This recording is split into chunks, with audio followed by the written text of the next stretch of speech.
Mr. Hodge, for about 30 seconds, would you like to comment on the Amazon situation?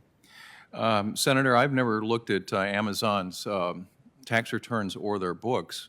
What I can say is that when companies pay very low taxes, generally what they've done is followed the rules that Congress has provided in the tax system.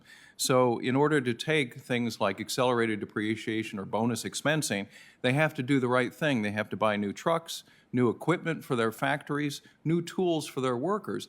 That all increases GDP and economic growth, so that's a good thing.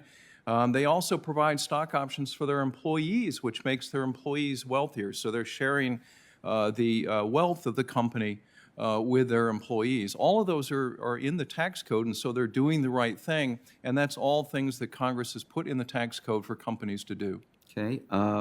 Let's see if we can get a baseline of understanding about what all these numbers are accurate or not. You say that 1%, the top 1% of the wealthiest people in the country pay 46% of income taxes, is that right? 40% of income taxes, okay. Yes. Mr. Zuckman, is that right? Professor Zuckman. Professor? Yes, yes, Senator, this is correct, I believe. Okay, that's correct. All right, that's good.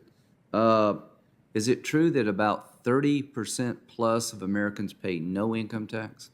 35% of all Americans who file an income tax return pay zero income taxes because of largely tax credits such as the child tax credit, earned income tax credit, education tax credits, and so forth. That's federal income tax, correct? Federal income tax, that's correct. Yeah. And according to CBO data, many of those are refundable tax credits, which actually completely offset their payroll taxes as well.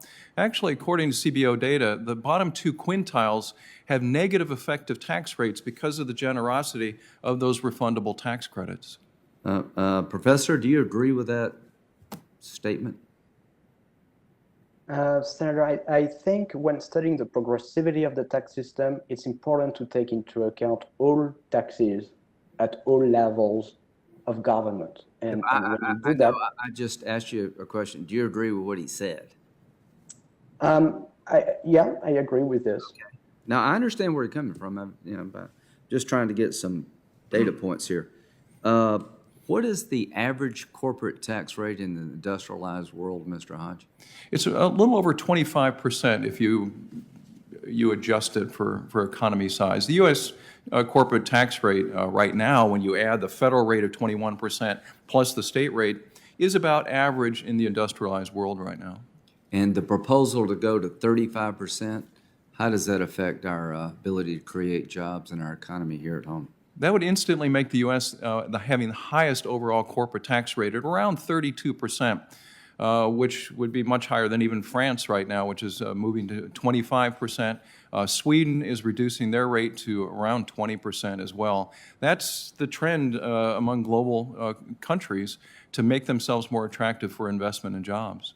So, Ms. McGinnis, are you with us? Ms. McGinnis? I am with you. Okay. So if you took the entire wealth of the top 1%, their houses, their dogs, everything they own, how much money would that be for the federal government? I'm sorry, Senator, I don't know the answer to that offhand. Hoping one of our other panelists does. I think it's about $30 trillion. I can't remember, but it's a fraction of what you would need to get us out of debt is my question. Do you agree with that? If you confiscated all the wealth of the top 1%, that doesn't get the nation out of debt. Is that a fair statement? Yeah, I think you couldn't possibly confiscate all the wealth and it wouldn't be able to get us out of debt on the debt trajectory that we're on. That's correct. Okay. And for us to get out of debt, we're going to have to adjust entitlement spending and maybe revenue generation too. Is that correct? Yeah, and I want to be sort of realistic. I don't think we're going to be able to get out of debt. I don't think we need to get completely out of debt. At this point, I would, right, a better ratio. Just to get us to the point where the economy is growing faster than the debt instead of the reverse.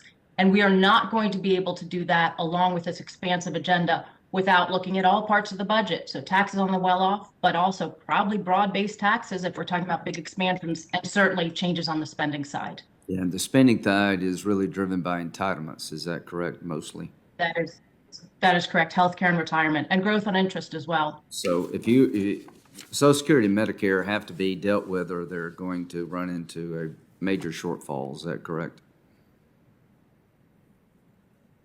And I think it's such an important point because by not having dealt with them over the past years, we have ignored the reality that we're an aging population, that every year we wait to deal with them, the costs become greater and fall more on the people who depend on them. And many of the things that could have helped to shore up those programs before are now not going to be enough. And so it's really dangerous how long we've waited, and we shouldn't wait any longer. You are going to need to make changes so that we don't have across-the-board benefit cuts. Thank you very much.